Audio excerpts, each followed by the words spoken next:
Today, France is the largest country in Western Europe. However, what if I told you that France's landmass is actually 3 times larger? How? Because France never ceased to be an empire, and most of the territories under control are actually run secretly. So, first, let's look at the territories France officially owns. In 2022, France had 12 territories outside of Europe. The first 5 territories, Guadeloupe, French Guiana, Martinique, La Réunion, and Mayotte, follow the same laws and regulations as mainland France. However, their laws can be adjusted to consider their unique characteristics. The next 5 territories, Saint Barthélemy, Saint Martin, Saint Pierre and Miquelon, Wallis and Fortuna, French Polynesia, follow different administrative rules and laws from mainland France. New Caledonia and the French Southern and Antarctic lands have specific statutes. All these territories add another 74,000 square miles or 120,000 square kilometers to over 500,000 square kilometers of the French mainland. To understand this scale, France's overseas territories are larger than the territories of any of the 18 of the 28 members of the European Union. However, the most captivating aspect is that the geography of France can be characterized as a vast plain, intersected by major rivers and distinguished from other nations by its diverse and magnificent terrain. Although the Pyrenees and the Alps are particularly notable, the massive Central also forms a significant mountain range. France's extensive coastline, measuring a total length of 3,400 kilometers, also plays a prominent role in its geography. The geographical territory of France's islands is substantial, which positions the country as the second largest territorial sea area, covering a surface of 6.8 million square miles or 11 million kilometers squared. Now, to the secret part of the empire. You see, France claims to have moved on from its colonial past, but its actions tell a different story. Despite denouncing neocolonialism, President Macron's paternalistic approach and continued influence in West and Central Africa reveal a different truth.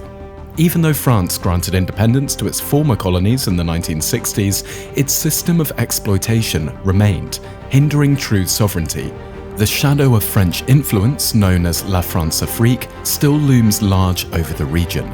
To break free from this legacy, reforming the outdated and unequal CFA Franc monetary zone is crucial. The system perpetrates exploitative practices, keeping the African nations within it from achieving true economic independence. Until these deep-rooted economic structures are reformed, African sovereignty will remain a distant dream.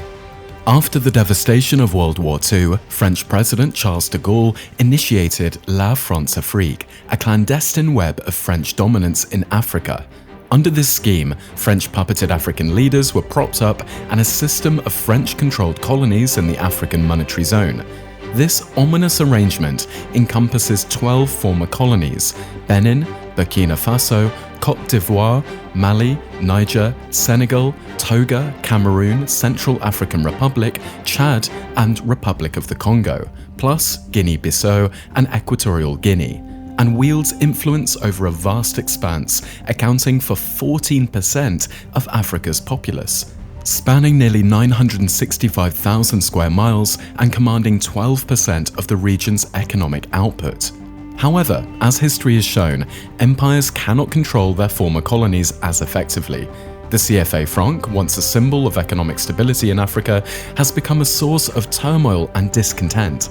Designed to shield member nations from overdrafts and control inflation, the system saw its seeming impenetrable financial fortress crack in the late 1980s. As global economic shocks ravaged CFA countries, public debt soared, and central banks exceeded statutory ceilings. France was forced to devalue the CFA franc in 1994, triggering chaos and disillusionment.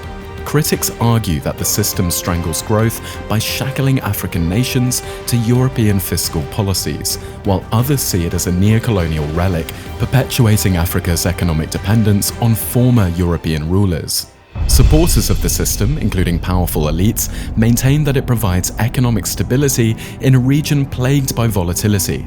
However, a rising chorus of youth unemployment and pro-democracy movements vehemently argue otherwise, emphasizing that the CFA Franc acts as a barrier to true sovereignty and economic freedom. Amidst this turmoil, various proposals have been put forth to either improve or replace the CFA system, from tying the currency to a basket of international currencies to establishing an entirely new African monetary union. The fate of the CFA Franc remains uncertain, but one thing is clear: any changes to this profoundly entrenched system will have far-reaching consequences, shaking the foundations of economies across West and Central Africa. Moreover, the recent coup in Gabon, resulting in the detention of longtime leader Ali Bongo, has unveiled a seismic shift in France's influence over its former African colonies. This event has become an iconic symbol of the decline of Franceafrique, the historical pattern of France's secretive pacts and domination of African elites after decolonization. France's inaction following the coup signifies a remarkable departure from its historical role as Africa's gendarme, marking a significant decline in its power. Traditionally, France would have promptly intervened to reverse coups in countries like Gabon. However, as global powers such as Russia, China, and the Commonwealth expand their influence in Africa, France's dominance has notably weakened. Gabon, once closely aligned with France, is now witnessing a surge in anti-French sentiment as the country faces a shift in alliances and loyalties. President Emmanuel Macron, representing a new generation of French leadership, has explicitly declared an end to France's era of interventionism in Africa. Despite advocating for a partnership with Africa, France is increasingly perceived as a fading power by many in the region.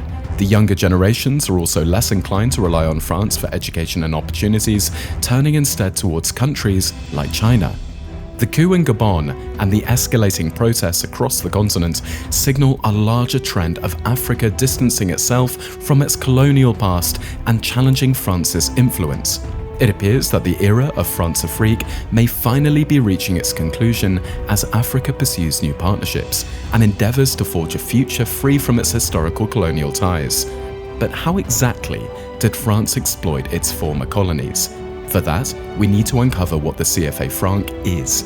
The CFA Franc, a tool of economic dominance established by France, perpetuates an exploitative relationship with its former African colonies, all under the guise of monetary stability. This insidious system comprises 4 pillars of control that suffocate the economic independence of these nations. Firstly, these countries are bound by fixed exchange rates, tethering their currencies to the euro and subjecting their monetary policies to French authorities. This deprives them of essential economic tools, leaving them paralyzed and unable to dictate their own future. The centralization of foreign exchange reserves further imprisons these African nations in financial servitude. Controlled by France in an operation account in Paris, the reserves ensure that France holds the keys to their wealth, perpetuating their subjugation. This mandatory deposit, initially at 100% during the inception of the CFA Franc system, was reduced to 65% in 1973 and further decreased to 50% in 2005. The third pillar, unlimited convertibility, deceives with the appearance of flexibility while masking a more insidious purpose.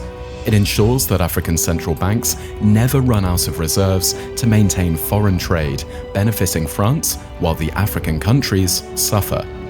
Lastly, the free transfer of capital between CFA nations and France facilitates the flow of wealth out of Africa and into French hands, leaving African nations stripped of the economic independence necessary for proper growth. Therefore, the CFA Franc is not a currency of stability, but a mechanism of economic enslavement. Through these 4 pillars, France continues to strangle the potential of its former colonies, exploiting them for its gain while keeping them trapped in a cycle of poverty and dependence. Despite the harsh realities of colonialism, one thing is clear: no matter how hard an empire tries to hide its secrets, the truth will be uncovered one day. Now, the only question is, what will the future of France's former African colonies look like? The legacy of France in sub-Saharan Africa is a contentious issue, with opinions split on the impact of its colonial rule. While France oversaw the construction of significant infrastructure in its African territories, criticism arose from its withdrawal from such development, leaving the field open for China. The CFA Franc, though criticized, has maintained stability in some former colonies, but overall, French colonies lag behind their British counterparts in economic development and governance. There's a growing sentiment of opposition towards Paris and the Sahel region, stemming from the desire for African countries to unite and overcome the divides imposed by colonial powers. Also, leaders in Burkina Faso, Mali, and Niger are advocating for the dismantling of barriers that fragment the continent, echoing the long-standing dream of African unity. The call for greater African agency and unity indicates a push for self-determination and progress, emphasizing that genuine prosperity for Africa will only come from within. This sentiment underscores the importance of African nations taking control of their own development and forging a path towards a more interconnected and prosperous future, thus finally ending France's secret empire. Did you enjoy this video? Then you're in luck. We have many more like this one that YouTube thinks you'll love. Also be sure to like and subscribe as it really helps the channel. Thank you for watching.